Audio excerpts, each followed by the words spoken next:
Renato abriu os olhos, mexeu no time e acertou. A vitória sobre o Fluminense em Caxias do Sul veio com lições importantes que precisam ser tiradas neste momento conturbado da tabela de classificação. Salve galera, tudo certo com vocês? Chegando aqui no A Dupla para destacarmos o Grêmio. Eu sou o Matheus Dávila e nós vamos juntos para falarmos sobre a vitória gremista pelo placar de 1-0 no Estádio Centenário, a volta do Grêmio ao Rio Grande do Sul. Antes deixa o like, compartilha o vídeo, te inscreve no canal, ativa as notificações e vem fazer parte do A Dupla. Esse conteúdo aqui é um oferecimento da Flash Score. Eu quero falar com você sobre o resultado positivo do Grêmio, que não tira o tricolor da zona do rebaixamento por hora, mas dá um alívio, dá a sensação de que as coisas podem sim voltar para os seus devidos lugares. Isso porque o técnico Renato abriu os olhos. O Renato ele estava sendo cabeça dura, estava insistindo em erros, mas desta vez contra o Fluminense o treinador acertou. E nós muito criticamos o Renato nos últimos jogos, principalmente dentro do Campeonato Brasileiro, e agora é preciso elogiá-lo. O Renato viu que o time com o centroavante não estava dando certo. Demorou porque insistiu, ele viu e mudou. Tirou o João Pedro Galvão, colocou um time com o Edenilson, acreditando na movimentação dos seus meias, e essa movimentação deu certo. Jogou contra o Fluminense, que é uma equipe muito desorganizada, é o pior time do Campeonato Brasileiro, sem sombra de dúvidas. Tecnicamente falando, tem bons jogadores, mas há um desajuste completo dentro do Fluminense que o Grêmio soube aproveitar a seu favor.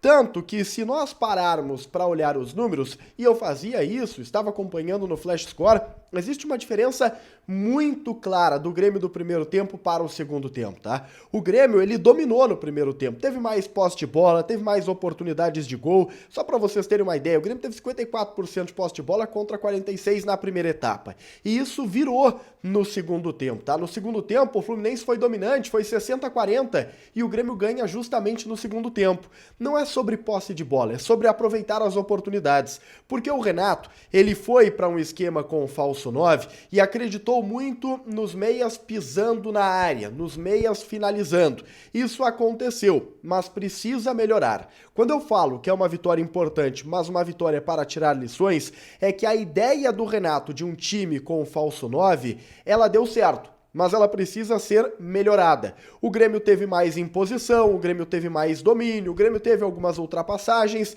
mas o Grêmio finalizou mal na primeira etapa, o Grêmio pisou pouco dentro da área com alguns jogadores que poderiam aproveitar mais esses espaços, mas tudo isso é treinável. Tudo isso é ajuste. Tanto que no segundo tempo, a jogada do gol, ela é um movimento perfeito de um time que não tem o centroavante, que usa a figura do falso 9. Reparem onde estava o Cristaldo. Reparem o desenrolar da jogada, o Pavão lançando em profundidade para o João Pedro chegar lá na linha de fundo e fazer um passe para trás, onde o Gustavinho pisando na área estava pelo lado direito, só para completar para o gol. O Grêmio foi inteligente contra o Fluminense. Os números mostram um Grêmio mais agressivo. Um Grêmio que no total do jogo teve menos a bola, mas teve mais oportunidades de gol. Foram 17 tentativas de finalização contra só 7 do Fluminense. O Grêmio teve domínio. E o Grêmio parece encontrar uma alternativa enquanto não tem um centroavante de ofício. Eu sou da opinião que é muito melhor ter um camisa 9, mas o Grêmio não tem. O João Pedro Galvão era uma peça nula dentro de campo. E, neste duelo contra o Fluminense, sempre respeitando o profissional que antes estava ali, mas o Grêmio entrou com 11. O Grêmio teve jogadores que desenvolveram futebol, que se apresentaram para o jogo, que quiseram trabalhar em prol de um resultado que fosse positivo. E conseguiram.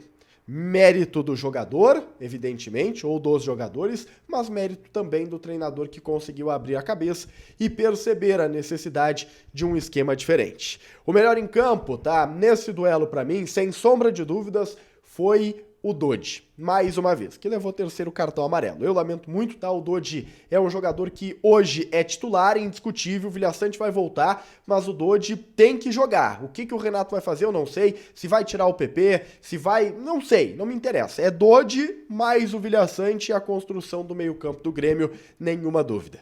O Grêmio consegue uma vitória, interrompe uma sequência negativa dentro do Campeonato Brasileiro e dá para o seu torcedor a esperança de que as coisas podem sim ser ajustadas. Pelo Flash Score, tô olhando aqui, ó, a gente tá acompanhando, o melhor em campo foi o Gustavinho, com o gol marcado, uma nota 7.9. Ali atrás do Gustavinho, também de boa participação, diga-se de passagem, o Reinaldo, ele foi bem nesse jogo, o Reinaldo é muito criticado, mas eu não acho que o Reinaldo tenha ido mal, foi bem realmente, e a única nota abaixo do Grêmio, Jeromel. O Marquezinho não trabalhou, por isso essa nota aí 6.9, mas o Jeromel, a gente precisa conversar sobre o Jeromel. O Jeromel não pode ser uma das primeiras opções para o sistema defensivo do Grêmio. O Grêmio teve amplo domínio na primeira etapa e uma falta boba do Jeromel, de jogador sem tempo, de jogador que está lento, de jogador que fisicamente é bem abaixo dos demais, quase que compromete tudo. Jeromel, muito obrigado pela história, o torcedor tem que dizer, Jeromel, você é o maior ídolo da minha geração, o torcedor mais novo pode afirmar, mas o torcedor mais maduro, torcedor que sabe como as coisas funcionam, eles entendem. O ciclo precisa ser fechado. E o Jeromel já tá nessa parte aí, né? Deixa o like, compartilha o vídeo, te inscreve no canal, ativa as notificações e a gente se vê. Tchau, tchau.